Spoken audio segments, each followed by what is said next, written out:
بقلب على الفيس، لقيت قصة واحد ملياردير، بس الشيخ قايلها بطريقة خلت إن عليه لايكات 1,200,000.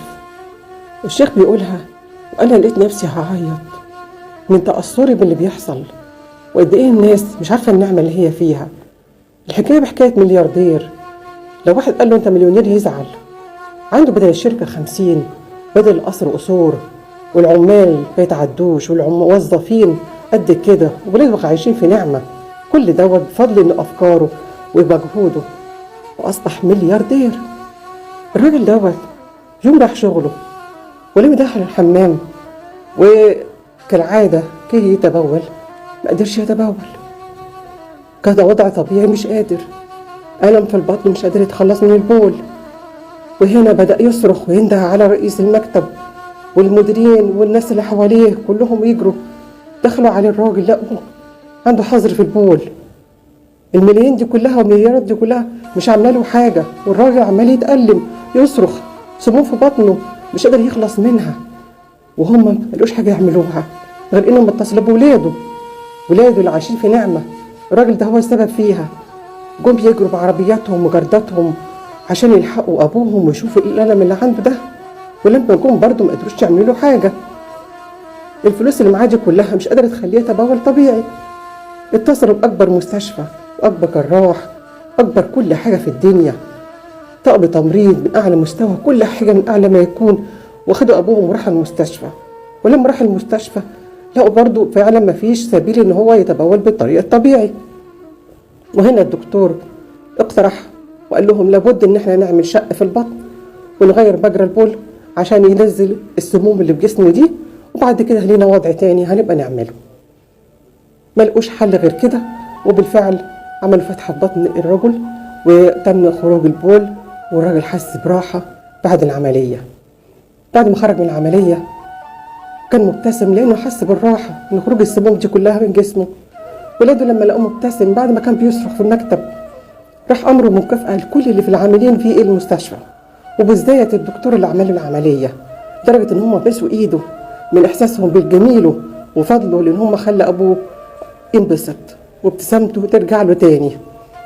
ولما رجعوا لأبوهم يعرفوا اللي حصل، لا أبوهم زعلان ومتأثر. قالوا له في إيه اللي حصل؟ إحنا سيبناك مبسوط وكفينا المستشفى كلها عشان كده السبب في بسمتك، كده لقيناك زعلان ليه؟ إيه اللي حصل؟ فجأهم وقال لهم، ولما سألوا أبوهم إيه اللي مزعله؟ قال لهم إن أنا بقالي عمري كله بدخل الحمام بتطول طبيعي، ما كنتش حاسس بالنعمة اللي أنا كنت فيها، والدكتور اللي خلاني أتبول مرة عن طريق جرح في بطني وعملية ودم يخرج من جسمي بقيت تحت رحمته، ولما كنتش اديت له فلوس ما كانش هيعمل العملية. كل ده وانتوا في الآخر شكرتوه وكافئتوه وبصت على إيده، وأنا عمري كله بدخل الحمام وبخرج. عمري ما شكرت ربنا على نعمة إن هو اداني النعمة دي. ما حسيتش إن أنا كنت في نعمة إلا اللحظة اللي أنا كنت بصرخ فيها من الألم. دي حكاية الملياردير اللي فلوسه كلها ما خليتوش يقدر يتبول طبيعي. غيره فقير جدا بس بيدخل الحمام ويخرج بنعمة ما حسش بيها الطبيعي. الإنسان هو الفقير، حس بيها الملياردير، عارف إن هو في اللحظة دي من أفقر الناس. لما لقى نفسه مش قادر يتحكم في البول رغم المليارات دي كلها، عرف ساعتها إن هو من أفقر الناس في الصحة. ما هو ربنا بيقسم الأرزاق، بيدي كل واحد جزء عشان الكل يبقى معاه، مفيش حد يبقى محروم. ناس معاها الصحة، ناس معاها جزء من المال، وناس معاها جزء من الأولاد، وناس معاها جزء من المراكز. كل واحد بياخد حاجة في الدنيا دي، ربنا بيحرمش حد وبيديش كل حاجة لواحد بس. لازم الكل يدوق من نعمة ربنا، بس احنا نقول دايما الحمد لله على كل نعمة أنعمت بها علينا يا رب. شيخنا الشعراوي كان بيقول اعتدنا على النعم حتى إذا سئلنا عن حالنا كنا لا جديد. يعني ما يجي حد يتصل بينا عامل ايه؟ مفيش جديد، برغم ان هو سماعه السؤال دوت نعمة، ورده نعمة، تحركه في البيت نعمة. ما يحسش بالنعمة دي غير اللي فقدها، اللي ما بيسمعش، اللي ما بيتكلمش، اللي فاق الطرف من أطرافه. كل دي نعم الناس كلها بتنت ربنا أنعم عليه بيها.